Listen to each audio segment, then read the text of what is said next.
Hello friends, once again welcome back to my YouTube channel Best Knowledge. First of all, please don't forget to like and comment my video.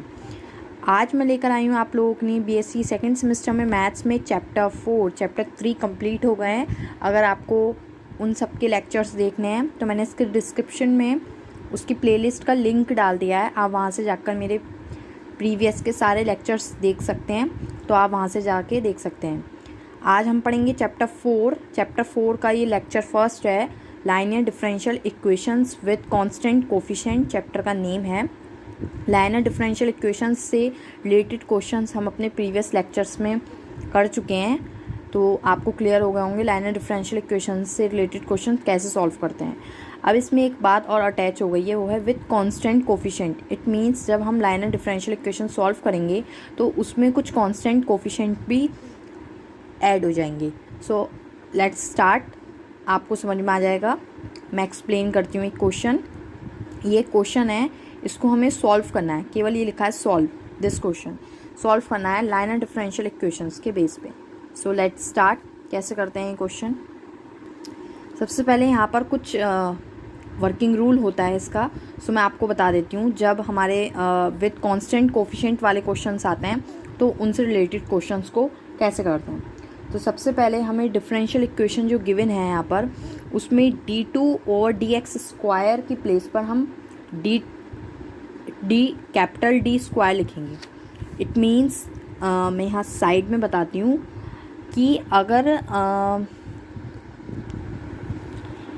d/dx होता है तो उसके place पे capital D लिखते हैं। d/dx होता है तो उसके प्लेस पर कैपिटल D लिखते हैं एवरी क्वेश्चन में। इन एवरी क्वेश्चन d/dx की प्लेस पर कैपिटल D लिखते हैं। सो यहाँ पर देखिए d2/dx² है और y है, तो d2/dx² का मीन्स क्या हुआ, हमें यहाँ लिखना पड़ेगा d का स्क्वायर, क्योंकि d/dx को हम d लिख सकते हैं, तो d2/dx² को d² और y एज इट इज़। ठीक है। -7 d/dx को भी बताया मैंने, क्या लिख सकते हैं d7 y as it is plus 12y equals to 0। ठीक है। उसके बाद हमें इस इक्वेशन में y कॉमन दिख रहा है, सो y को हम कॉमन ले लेंगे। y को कॉमन ले लिया तो बचेगा d² - 7d plus 12 equals to 0। ठीक है, ये y कॉमन ले लिया, ये बन गया। अब क्या करते हैं, इसकी ऑक्सिलरी इक्वेशन बनाते हैं। क्या बनाते हैं, auxiliary equation. The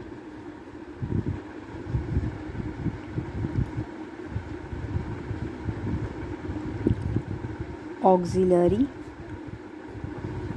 equation is, इसकी ऑक्सिलरी इक्वेशन क्या होती है। ऑक्सिलरी इक्वेशन में क्या करते हैं, y की प्लेस पर लिख देते हैं 1, y की प्लेस पर लिख देते हैं 1 एंड d की प्लेस पर लिख देते हैं स्मॉल m एंड RHS में लिख देते हैं 0। ऑक्सिलरी इक्वेशंस में क्या करते हैं, ये जो हमें इक्वेशन मिली है उसमें y की प्लेस पर 1, d की प्लेस पर m और RHS में 0। सो y की प्लेस पर 1 लिख देंगे और d की प्लेस पर m लिखना है। So m² - 7m plus 12 equals to RHS में ऑलरेडी 0 है तो 0 ऐसे ही आ जाएगा, एज इट इज़ आ जाएगा। सो ऑक्सिलरी इक्वेशन कैसे बनाते हैं, y की प्लेस पर 1, d की प्लेस पर m एंड RHS में 0। सो मैंने वही करा है, y की प्लेस पर 1, d की प्लेस पर m। ये हमारी क्या कहलाएगी, ऑक्सिलरी इक्वेशन। यहाँ तक करने के बाद फ्रेंड्स आपको पता है क्वाड्रेटिक इक्वेशन बन गई है, और क्वाड्रेटिक इक्वेशंस में क्या करते हैं, वैल्यू फाइंड करनी है हमें m की वैल्यू चाहिए, तो हम क्या करेंगे, इसके फैक्टर्स करेंगे। ओके, इसके फैक्टर्स आपको 12 के फैक्टर्स करने होंगे, तो 12 के फैक्टर ऐसे करने हैं कि प्लस करके 7 आ जाए। तो 12 के ऐसे फैक्टर प्लस करके 7 आ जाए, क्या होगा, 4 3 = 12, 4 + 3 7 में होगा, प्लस m12 और ये वाला टर्म इधर के आगे as it is equals to 0। Factors करने बहुत इजी होते हैं, आई थिंक सबको आते भी होंगे फैक्टर्स करना। तो बस इनके फैक्टर्स कर देंगे, ब्रैकेट खोलेंगे, m दोनों के पास जाएगा प्लस 12 इक्वल्स टू 0। माइनस भी अंदर गया है तो ये दोनों टर्म माइनस के होगा, माइनस का 4m माइनस का 3m।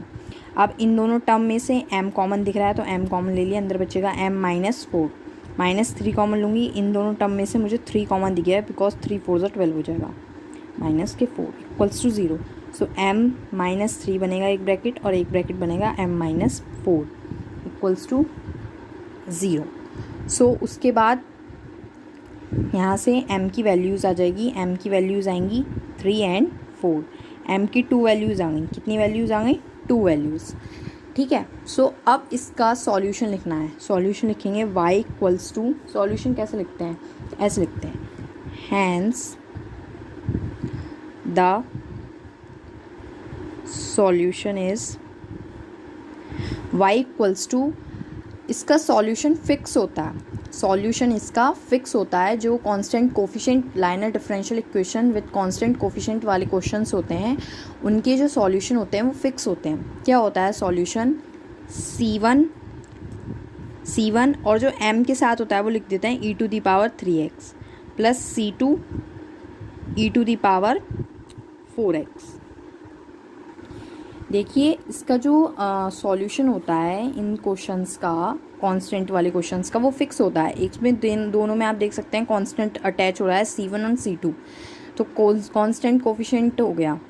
तो इसका जो सॉल्यूशन होता है वो फिक्स होता है, y equals to C1 e to the power 3x। m की 2 वैल्यूज़ आएंगी आपके एवरी क्वेश्चन में, तो एवरी क्वेश्चन में आपको क्या करना है, जो भी m की वैल्यूज़ आती हैं वो लिख देना है, e टू दी पावर में लिख देना है C1 e to the power 3x plus C2 e to the power 4x।